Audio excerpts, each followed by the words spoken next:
আসসালামু আলাইকুম এভরিওয়ান, কেমন আছেন সবাই? আশা করি সবাই ভালো আছেন। আমি আলহামদুলিল্লাহ ভালো আছি। আবারও চলে আসছি নতুন একটা রেসিপি নিয়ে। আজকের রেসিপিটা হচ্ছে মূলার শাকের পিঠালি।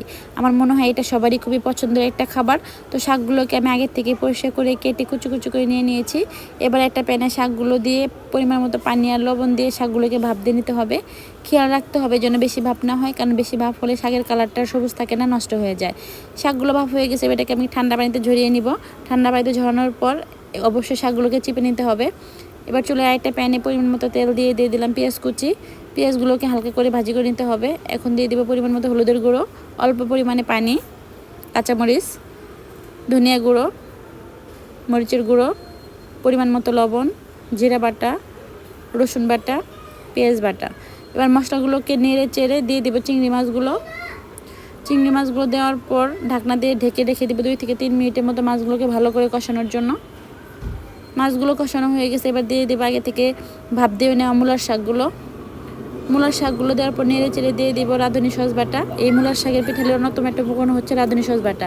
এতে করে পিঠালির স্মেলটা অনেক গুণ বেড়ে যায়। এখন দিয়ে দেবো অল্প পরিমাণে পানি। পানিটা দেওয়ার পর ঢাকনা দিয়ে ঢেকে রেখে দেবো 4 থেকে 5 মিনিটের মতো শাকগুলোকে কষানোর জন্য। শাকগুলো কষানো হয়ে গেছে, এবার দিয়ে দেবো আরও কিছু পরিমাণ পানি। এখানে পানিটা আমি একটু বেশি ইউজ করবো, কারণ এই পানিটা ফুটে গেলে ওই ফুটানোর ভিতরে আমি চালের গুঁড়িটা দিয়ে দিব। এবার আরেকটা বলে নিয়ে নিয়েছি পরিমাণ মতো চালের গুঁড়ি। এখন চালের গুঁড়িটাকে পানি দিয়ে ভালো করে লিকুইড করে নিতে হবে। শাকটা বলক এসে গেছে, এবার আমি এখানে চালের গুঁড়িটা দিয়ে দিব। এক হাতে চালের গুঁড়ি আর এক হাতে নেড়ে নিতে হবে, না হলে চালের গুঁড়িটা জমাট বেঁধে যেতে পারে। তো আমি আরেকটা প্যানে দিয়ে দিলাম পরিমাণ মতো তেল, পেঁয়াজ কুচি, রসুন কুচি। তো রসুন পেঁয়াজটাকে হালকা করে ভাজি করে দিয়ে দিলাম কাঁচা জিরা দেওয়ার পর পেঁয়াজটাকে বেরেস্তা করে নিব।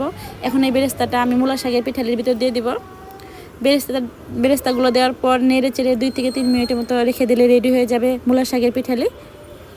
তো আমার এই রেসিপিটা যদি কারো ভালো লাগে অবশ্যই বাসায় ট্রাই করবেন এবং আমার ভিডিওটি শেয়ার করে দিবেন। সবাই ভালো থাকবেন, ধন্যবাদ।